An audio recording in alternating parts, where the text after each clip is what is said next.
નમસ્કાર વિદ્યાર્થી મિત્રો, ધોરણ 11 કોમર્સના બીએ ના લેક્ચરમાં આપ સર્વનું હાર્દિક સ્વાગત કરું છું. આગળના વિડિયો લેક્ચરની અંદર આપણે આર્થિક પ્રવૃત્તિઓના 3 પ્રકારો ધંધો, વ્યવસાય અને રોજગાર આના વિશેની થોડી ઘણી માહિતી મેળવી. ધંધો કોને કહેવાય? ધંધા શબ્દ એટલે કે બિઝનેસ શબ્દ છે કોની ઉપરથી ઉતરી આવ્યો છે એના વિશેની પણ ચર્ચાઓ કરી. આજે ધંધાકીય એકમની લાક્ષણિકતાઓ પછી ધંધાકીય જોખમો વિશેની ચર્ચા કરવાની છે. હવે તમે લોકો બિઝનેસ શરૂ કરો, તમારો પોતાનો ધંધો હોય તો એમાં અમુક પ્રકારના જોખમો આવે. હવે આપણને પ્રશ્ન એ થાય કે સાહેબ આ જોખમો એટલે શું? આપણને એ તો ખબર પડવી જોઈએ કે ભાઈ જોખમો એટલે શું. તો જોખમો એને કહેવાય કે જે તમારા ધંધાને કોઈક ને કોઈક રીતે નુકસાન કરે, આને જોખમ કહેવાય. હવે ધંધાકીય જે જોખમો છે એના વિશેની થોડી ઘણી પ્રાસ્તાવિકતા તમને પ્રસ્તાવના છે અહીંયા આપવામાં આવી છે. ધંધાની અંદર નફાની અનિશ્ચિતતા અથવા તો નુકસાન થવાનું જોખમ રહેલું છે. આ પહેલો મુદ્દો છે કે કોઈ પણ બિઝનેસ તમે શરૂ કરો એટલે પહેલા તો નફાની અનિશ્ચિતતા છે. બિઝનેસ શરૂ કર્યો છે તો નફો થશે જ આવું માની લેવાને કોઈ કારણ છે નહીં, નો પણ થાય. એટલા માટે એ કીધું છે કે નફાની અનિશ્ચિતતા છે. બીજો અહીંયા પ્રશ્ન એ આવ્યો કે નુકસાન થવાનું જોખમ રહેલું છે. ધંધો શરૂ કર્યો છે, બિઝનેસ શરૂ કર્યો છે તો એમાં નુકસાન પણ જાય. આ બે અનિશ્ચિતતા છે એ ધંધો શરૂ કરનારા વ્યક્તિના મગજમાં હોવી જોઈએ કે ભાઈ આની અંદર નફો મળશે કે નહીં, એ અનિશ્ચિત છે, નિશ્ચિત નથી. અને બીજું તો કે નુકસાન થવાનું ભય રહેલું છે, જોખમ રહેલું છે, નુકસાન પણ જાય, આવી પણ પરિસ્થિતિ આવીને ઊભી રહે. ત્યાર પછીનો બીજો ટોપિક કીધો છે કે ભવિષ્યના અનિશ્ચિત બનાવો નફાને અસર કરે છે.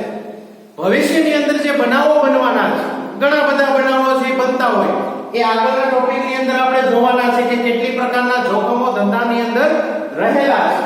પણ જે ભવિષ્યના જે અનિશ્ચિત બનાવો છે એ તમારા નફાને અસર કરતા હોય છે. એટલા માટે એ લખ્યું છે કે નફાને અસર કરે છે. જે ભવિષ્યની અંદર બનવાના છે બનાવો, કોઈ પણ પ્રકારના બનાવો છે બની શકે તો એ તમારા નફાને અસર કરે છે.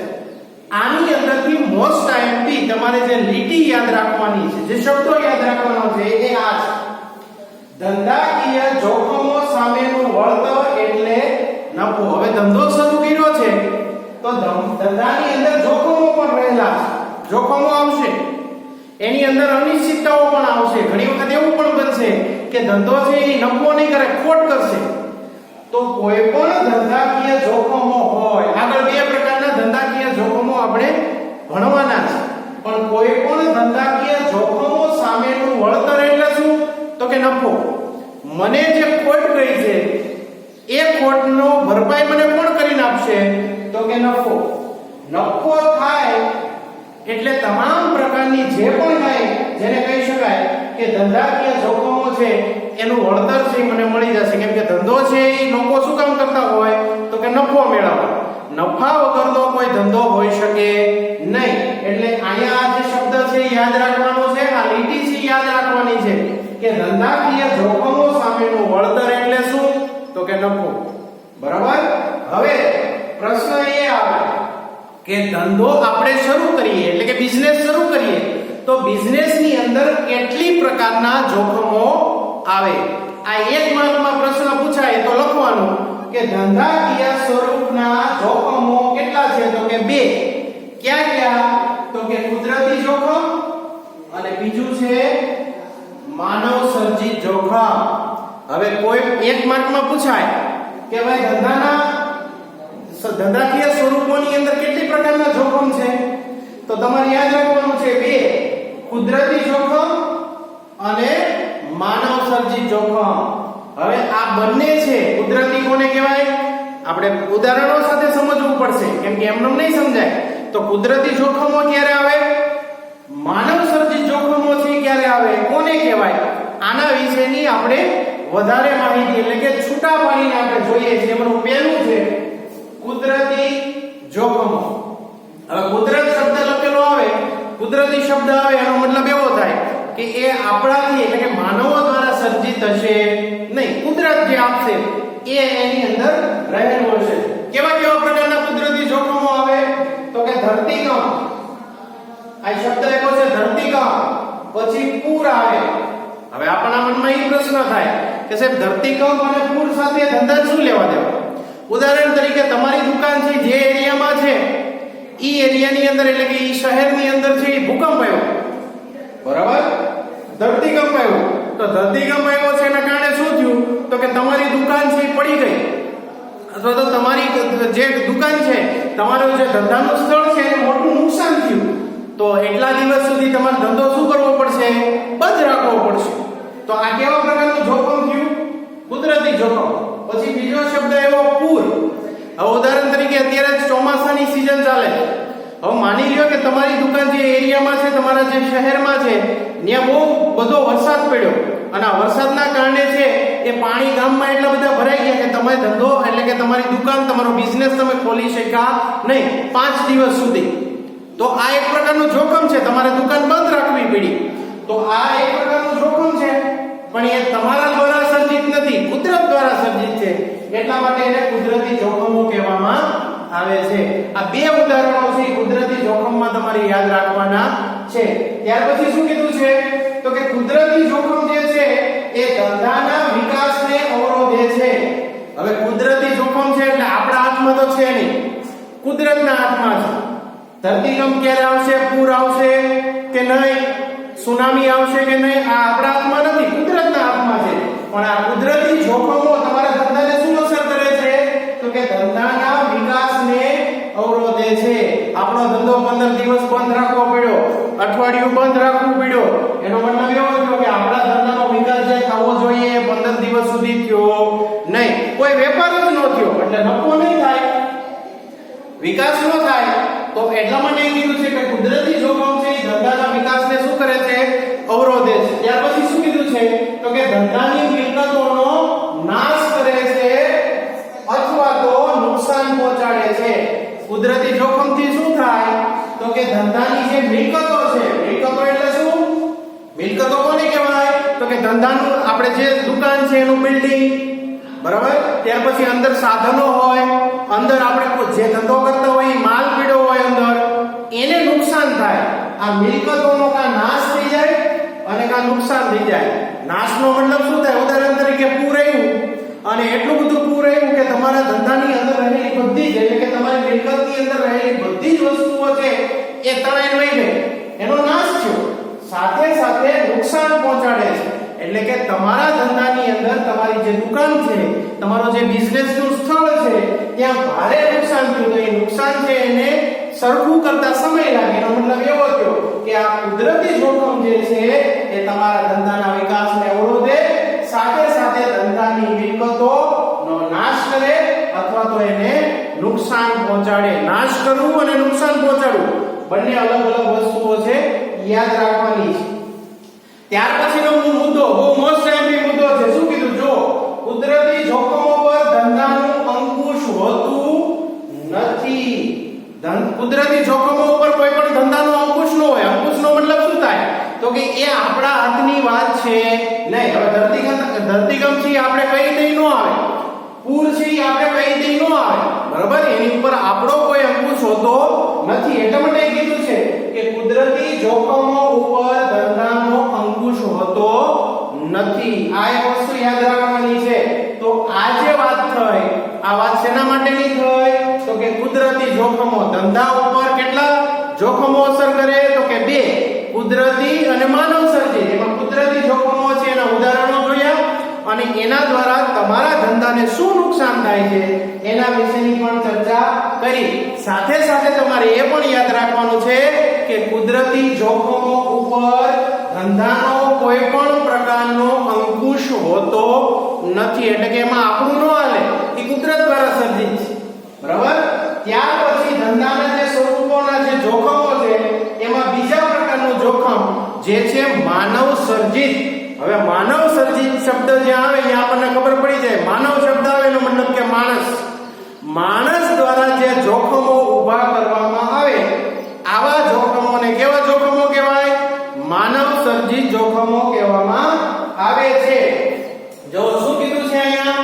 માનવ સર્જિત જોખમોના કારણે ધંધાનો વિકાસ છે એ અટકે છે અને ધંધાને નુકસાન સહન કરવું પડે છે.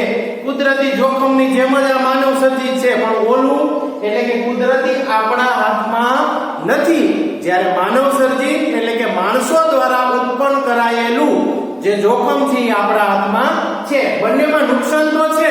જો આમાં લખ્યું છે કે આના કારણે ધંધાનો વિકાસ અટકે અને સાથે સાથે ધંધાને નુકસાન પણ સહન કરવું પડે. બરાબર? પછી શું કીધું છે? તો કે એના ઉદાહરણો આપ્યા. માનવ સર્જિત જોખમ એટલે કે માણસો દ્વારા ઘડાયેલું. બરાબર? કુદરતી નથી. ભગવાને એમ નથી કીધું, કુદરતે એમ નથી કીધું કે તમે આવા પ્રકારના જોખમો ઊભા કરો, પણ એ આપણે કર્યા છે એટલા માટે એનું નામ શું પડ્યું? માનવ સર્જિત. હવે આના ઉદાહરણો, ઉદાહરણ તરીકે કર્મચારીઓની હડતાલ. હવે તમે મોટી કંપની લઈને બેઠા છો, 500 કર્મચારીઓ તમારે ત્યાં કામ કરે છે, એને કોઈને અસંતોષ છે એના કારણે હડતાલ ઉપર ઉતરી જાય અઠવાડિયું, તો અઠવાડિયું તમારું કામ છે શું થયું? બંધ રહ્યું. તો આ કઈ કુદરતી જોખમ નથી. તમારું કામ બંધ રહ્યું, તમને નફો ન થયો, તમે જે વસ્તુ બનાવવાની હતી તમે બનાવી શકતા નથી. તો આ કર્મચારીઓની હડતાલ છે કોનું ઉદાહરણ છે? માનવ સર્જિત જોખમનું હડતાલ ઉદાહરણ છે. બીજું, ટેકનોલોજીમાં પરિવર્તન. હવે ટેકનોલોજીમાં પરિવર્તનનો મતલબ શું થાય? તો કે આપણે છે ફોરેન થી એટલે કે વિદેશથી કોઈ સાધનો છે મંગાવ્યા, હજી તો મંગાવ્યા એટલે થોડોક સમય થયો હતા, એના સાધનોમાં નવું વર્ઝન આવી ગયું, ઓટોમેટિક વર્ઝન આવી ગયું. બરાબર? તો ટેકનોલોજીમાં ફેરફાર એ પણ તમારા માટે જોખમ છે. આપણે જે મશીન મંગાવ્યું હતું કરોડો રૂપિયાના ખર્ચે, લાખો રૂપિયાના ખર્ચે, હવે એમાં ને એમાં કંઈક નવું મશીન આવી ગયું જે ઓટોમેટિક છે અને વધારે કામ આપે છે, તો તમારા માટે નુકસાન કરતા છે. તમે કઈ તાત્કાલિક બીજું મશીન લઈ શકવાના નથી, કેમ કે હમણાં જ લીધું છે. તો એ ટેકનોલોજીની અંદર પરિવર્તન છે એ પણ તમારા માટે શું છે? તો કે કુદરતી માનવ સર્જિત જોખમ છે. ત્યાર પછી તો કે ગ્રાહકોની રુચિ અને માંગમાં ફેરફાર. આમાં ગ્રાહક પણ તમને બહુ ઇફેક્ટેડ છે, એટલે કે ગ્રાહક પણ તમને નુકસાન કરતા એટલે કે જોખમ કરતા છે. કેમ કે આજનો ગ્રાહક છે એ 5 વસ્તુ છે એ પેલા જોશે અને એમાંથી કોઈ એક વસ્તુ છે પસંદ કરશે, એટલે કે ગ્રાહકની રુચિ અને એની માંગમાં પણ ફેરફાર થયો છે. એક વસ્તુ હંમેશા યાદ રાખવાની, કેમ કે બધા લોકો સરકારી નોકરી નહીં કરે, ઘણા લોકો છે બિઝનેસ કરશે. તો એક વસ્તુ યાદ રાખવાની કે આજના ગ્રાહકને શું જોઈએ છીએ? તો કે આજના ગ્રાહકને સસ્તું જોઈએ છીએ અને સારું જોઈએ છે. આ અત્યારના ગ્રાહકની માનસિકતા છે. સસ્તું જોતું છે અને સાથે સાથે વસ્તુ કેવી જોઈએ છીએ? સારી જોઈએ છે. આનો મતલબ સીધો એવો થાય કે ગ્રાહકની રુચિ અને એની માંગમાં શું થયો? ફેરફાર થયો. તો આ પણ તમારું જોખમ. તમારી એ વસ્તુ નહીં હોય તો એ નહીં લે, બીજી દુકાને વયો જશે, બીજા કોઈ સ્થળે વયો જશે. તો એ ગ્રાહકની રુચિ અને એના માંગમાં શું થયું કહેવાય? ફેરફાર થયો કહેવાય. સાથે સાથે ત્રીજું ઉદાહરણ, રાજકીય અસ્થિરતા. બરાબર? તમે જે દેશમાં ધંધો કરો છો, ભારતમાં હોય તો ભારત અને વિદેશની અંદર ધંધો કરતા હોય તો વિદેશની અંદર, ત્યાંથી કોઈને કોઈ પ્રકારે સરકાર હશે. હવે હાલતા સરકાર છે ફરી જાય તો જે નવી સરકાર આવે એના નવા નિયમો હોય, તો એ નિયમો પ્રમાણે છે તમારે કામ કરવું પડે. તો રાજકીય અસ્થિરતા પણ તમારા માટે જોખમ છે, એટલા માટે એને માનવ સર્જિત જોખમની અંદર લેવામાં આવ્યું છે. ત્યાર પછી બજારમાં હરીફાઈનું જોખમ. આ સૌથી મોટો પ્રશ્ન છે. તમે જે બિઝનેસ શરૂ કર્યો છે ઈ જ બિઝનેસ કોઈ બીજો વ્યક્તિ છે એ શરૂ કરે છે. તમે જે વસ્તુ છે જે ભાવમાં વેચો છો એની કરતા સારી સસ્તા ભાવે વેચે છે, તો ઈ એક પ્રકારની શું થઈ? બજારમાં હરીફાઈ થઈ. બરોબર? તમારો એક પ્રતિસ્પર્ધી વધ્યો, એટલા માટે બજારમાં હરીફાઈનું પણ તમારી પાસે જોખમ રહે છે. તો આજના વિડિયો લેક્ચરની અંદર આપણે શું જોયું? તો કે ધંધો જ છે, હજી ધંધો જ ચાલુ છે. હજી આપણે આર્થિક પ્રવૃત્તિની અંદર પહેલો ટોપિક ધંધો ઈ જ હજી ચાલુ છે. બરાબર? પછી વ્યવસાય અને પછી રોજગાર આવશે. તો ધંધાકીય જે જોખમો છે એના વિશેની આજના વિડિયો લેક્ચરમાં આપણે ચર્ચા કરી. એક માર્કમાં પૂછાય કે ધંધાકીય જોખમો કેટલા? તો કે 2, કુદરતી અને માનવ સર્જિત. ઉદાહરણો યાદ રાખવાના. કુદરતીમાં ધરતીકંપ અને પૂર, માનવ સર્જિતમાં કર્મચારીઓની હડતાલ, સાથે સાથે ટેકનોલોજીમાં પરિવર્તન, ગ્રાહકની રુચિ અને માંગમાં ફેરફાર, રાજકીય અસ્થિરતા અને બજારમાં હરીફાઈનું જોખમ. એટલા પ્રકારના આની અંદર ઉદાહરણો યાદ રાખવાના છે અને આવી રીતના જ્યારે પૂછાય કે ધંધાકીય જોખમો છે એ કેટલા, તો તમારે આ રીતના આખો પ્રશ્ન છે એ લખવાનો થાય. અત્યારના વિડિયો લેક્ચરની અંદર એટલું જ. હવે પછીના વિડિયો લેક્ચરની અંદર ફરી આપણે નવા એક ટોપિક સાથે, એટલે કે નવા એક હજી આપણે આર્થિક પ્રવૃત્તિ છે એના પ્રકારો હજી બીજા 2 બાકી છે, એની સાથે ફરી આપણે નવા વિડિયો લેક્ચર સાથે મળશું. ત્યાં સુધી અસ્તુ.